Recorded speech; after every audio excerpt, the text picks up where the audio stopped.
Hello guys, कैसे हैं आप लोग। आई होप कि आप लोगों ने इंडिपेंडेंस डे अच्छे से सेलिब्रेट किया होगा। तो चलिए पेन और पेपर उठा लीजिए। आज हम कर रहे हैं 12 से लेकर 15 अगस्त 2023 तक के यहाँ पे करंट अफेयर हम करेंगे। ये हमारी डेली करंट अफेयर की सीरीज है। मैं आपको ये बताना चाह रहा हूँ कि अब जो हम करंट अफेयर करेंगे वो 3-3 दिन की करेंगे, ठीक है। इससे क्या होगा, हमारे पास चीज़ें एक साथ मिलेंगी और आपको बार बार अलग से वीडियो देखने की ज़रूरत नहीं पड़ेगी, ठीक। तो आज का जो हमारा एपिसोड है वो 7th एपिसोड यहाँ पर हम करने वाले हैं। ये आपके एसएससी, बैंक, रेलवे, जितने भी आपके गवर्नमेंट एग्जाम्स आने वाले हैं उन सभी के लिए मोस्ट इम्पोर्टेंट है, ठीक है। इसमें मैं मोस्ट इम्पोर्टेंट यहाँ पे करंट अफेयर के जो क्वेश्चन है वो यहाँ पर आपके लिए लेकर आता हूँ। ये हिंदी और इंग्लिश दोनों लैंग्वेज में अवेलेबल रहती है। इसकी पीडीएफ मैं टेलीग्राम पे अपलोड करता हूँ, आप वहाँ से उसे डाउनलोड कर सकते हैं, ठीक है। और उसका जो लिंक है वो मैंने डिस्क्रिप्शन में दिया हुआ है, आप वहाँ से मुझे टेलीग्राम में ज्वाइन कर सकते हैं। चलिए शुरू करते हैं। आज का हमारा जो पहला क्वेश्चन है, हाल ही में किसे लाइफ टाइम अचीवमेंट अवार्ड 2023 से सम्मानित किया गया है, ठीक है। Who has recently been honoured with the life time achievement award 2023। Most important question है। तो इसका जो राइट आंसर है वो है सुभाष रुणवाल, ठीक है। देखिए, जो सुभाष रुणवाल जी हैं वो एक भारतीय रियल एस्टेट उद्यमी तथा रुणवाल समूह के संस्थापक और अध्यक्ष हैं, ये आपको याद रखना है। और इन्हें भारत के राष्ट्रपति द्वारा समाज रत्न पुरस्कार 2015 से भी सम्मानित किया गया है। चलिए अगला क्वेश्चन देखते हैं। भारत का पहला कृषि डेटा एक्सचेंज एडेक्स और कृषि डेटा प्रबंधन फ्रेमवर्क ADMF किस राज्य ने लॉन्च किया है। Which state has launched India's first agricultural data exchange and agricultural data management framework, ठीक है। तो इसका जो राइट आंसर है वो है तेलंगाना। देखिए, जो तेलंगाना राज्य है उसने अभी भारत का पहला कृषि डेटा एक्सचेंज और कृषि डेटा प्रबंधन फ्रेमवर्क को लॉन्च किया है। तो ये पहली बार हो रहा है, तो ये आपके लिए इम्पोर्टेंट बन जाता है, क्योंकि एग्ज़ाम में जो भी चीज़ें पहली बार होती हैं तो पूछी ज़रूर जाती हैं, ठीक है। तो ये आपको अच्छे से करना है। अब देखिए, कुछ इंपॉर्टेंट पॉइंट्स मैंने यहाँ पे लिए हुए हैं। जो तेलंगाना के आईटी और उद्योग मंत्री हैं उनका नाम है के तारक रामाराव, ठीक है। इन्हीं के द्वारा अभी इसे यहाँ पर लॉन्च किया गया था। अगर मुख्यमंत्री की बात करें तो तेलंगाना के मुख्यमंत्री हैं के चंद्रशेखर राव, और यहाँ पे जो राज्यपाल हैं उनका नाम है तिमिलसाई सौंदरराजन, ठीक है। और तेलंगाना के गठन की बात करें तो ये आपका 2 जून 2014 को नए राज्य के रूप में इसका गठन किया गया था, ठीक। तो ये आपको याद रखना है, ये एसएससी ने पूछा भी है पहले। चलिए अगला देखें। मेघालय के मुख्यमंत्री कॉनराड के संगमा ने अगस्त 2023 में बिजली की कमी को कम करने के लिए मुख्यमंत्री सौर मिशन शुरू किया है, ठीक है। इस परियोजना की लागत कितनी है। Meghalaya chief minister Conrad K Sangma has launched chief minister solar mission in August 2023 to reduce power shortage. How much does this project cost. तो ये भी इम्पोर्टेंट क्वेश्चन है, आपसे ये जो लागत वाले क्वेश्चन होते हैं ये पूछे जाते हैं। तो ये याद रखना है कि ये जो प्रोजेक्ट है ये इसकी लागत कितनी है, 500 करोड़ है, ठीक है। देखिए, जो ये परियोजना है इसका उद्देश्य राज्य में हरित और स्वच्छ ऊर्जा परिवर्तन को बढ़ावा देना है।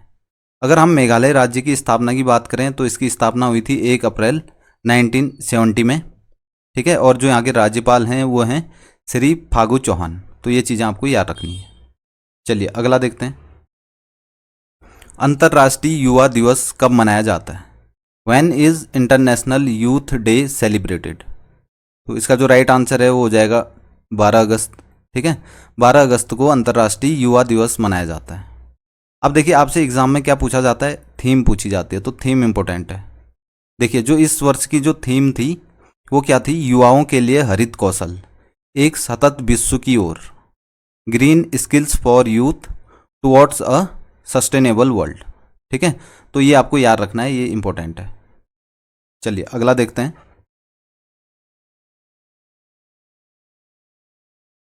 निवेशक सारथी वैन किसके द्वारा लॉन्च की गई है। हु हैज़ बीन लॉन्च्ड दी निवेशक सारथी वैन। तो इसका जो आंसर है वो है सामान्य सेवा केंद्र, जिसे हम CSC बोलते हैं, और निवेशक शिक्षा और संरक्षण निधि प्राधिकरण IEPFA, ठीक है, common service centre CSC and investor education and protection fund authority IEPFA। अब देखिए कुछ इंपॉर्टेंट पॉइंट भी आपको यहाँ पे नोट करने हैं। जो ये निवेशक सारथी वैन लॉन्च की गई है, इसका उद्देश्य है महत्वपूर्ण वित्तीय शिक्षा का प्रसार करना और दिल्ली NCR क्षेत्र में धोखाधड़ी वाली योजनाओं के खिलाफ जागरूकता बढ़ाना, ठीक है। तो ये इसके क्या हैं, मुख्य उद्देश्य हैं। अगर ये इसकी थीम पूछी जाए तो थीम क्या है इसकी, अनअवेयरनेस से वित्तीय स्वतंत्रता तक, from unawareness to financial independence. अगर आपसे IEPFA के CEO का नाम पूछा जाए तो वो कौन है, अनीता शाह अकेला, ठीक है, ये आपको याद रखना है। चलिए अगला देखते हैं। हाल ही में इफ्को नैनो यूरिया प्लांट की आधारशिला किसने रखी है? Who has laid the foundation stone of IFFCO nano urea plant recently? इसका राइट आंसर हो जाएगा अमित शाह, जो हमारे गृह मंत्री हैं अभी, मिस्टर अमित शाह, उनके द्वारा अभी इफ्को नैनो यूरिया प्लांट की आधारशिला रखी गई थी। और ये कहाँ पर रखी गई थी? कच्छ के गांधीधाम में, ठीक है। कच्छ कहाँ पर है? गुजरात में, ये भी आपको याद रखना है, ठीक है। तो गुजरात के कच्छ के गांधीधाम में इन्होंने नैनो यूरिया प्लांट की आधारशिला रखी थी। इसका जो उद्देश्य है वो खाद्य उत्पादन में आत्मनिर्भरता प्राप्त करना और किसानों के लिए समृद्धि लाना क्या है, इसमें शामिल है, ठीक है। ये इसका मुख्य उद्देश्य है। चलिए अगला देखते हैं। एशियन चैंपियंस ट्रॉफी 2023 में भारतीय पुरुष हॉकी टीम ने किसे हराकर जीत हासिल की है? अभी हाल ही में जो एशियन चैंपियंस ट्रॉफी हुई थी 2023 की, उसमें हमारी जो भारत की पुरुष हॉकी टीम है उसने किसे हराकर यहाँ पर जीत हासिल की थी? Who did the Indian men's hockey team beat to win the Asian Champions Trophy 2023? तो हमारी जो भारत की हॉकी टीम है उसने मलेशिया की हॉकी टीम को हराकर ये खिताब अपने नाम किया था, ठीक है। और इसका जो फाइनल हुआ था वो कहाँ पर हुआ था? चेन्नई के राधा कृष्णन हॉकी स्टेडियम में, ठीक। इसमें भारत ने मलेशिया को 4-3 से यहाँ पर हराया था। देखिए 4 एशियाई चैंपियंस ट्रॉफी खिताब के साथ भारत पहले पायदान पे। अभी तक भारत ने इस एशियन चैंपियन ट्रॉफी में कितने खिताब जीत लिए हैं? 4 यहाँ पे खिताब जीत लिए हैं, ठीक है। और पाकिस्तान की बात करें तो पाकिस्तान 3 खिताब के साथ दूसरे पायदान पे। भारत ने पाकिस्तान का रिकॉर्ड यहाँ पे तोड़ दिया है, ठीक है। चलिए अगला देखते हैं। वित्त वर्ष 2023 में सकल प्रत्यक्ष कर संग्रह 16% बढ़कर कितने लाख करोड़ रुपए हो गया है? Gross direct tax collection has increased by 16% to how many lakh crore rupees in financial year 2023? तो इसका राइट आंसर हो जाएगा 6.53 लाख करोड़ रुपए, ठीक है। इतने लाख करोड़ रुपए यहाँ पर क्या हो गया, अभी जो भारत का वित्त वर्ष है 2023 में सकल प्रत्यक्ष कर संग्रह इतना हो गया हमारा। देखिए ये जो संग्रह है ये चालू वित्त वर्ष 2023-24 के लिए प्रत्यक्ष करों के कुल बजट अनुमान का 32.03% है, ठीक। जितना अनुमान लगाया था उसका कितना परसेंट है? ये 32.03% यहाँ पे ये क्या है, इतना परसेंट है, ठीक है। चलिए अगला देखते हैं। हर साल विश्व अंगदान दिवस कब मनाया जाता है? When is world organ donation day observed every year?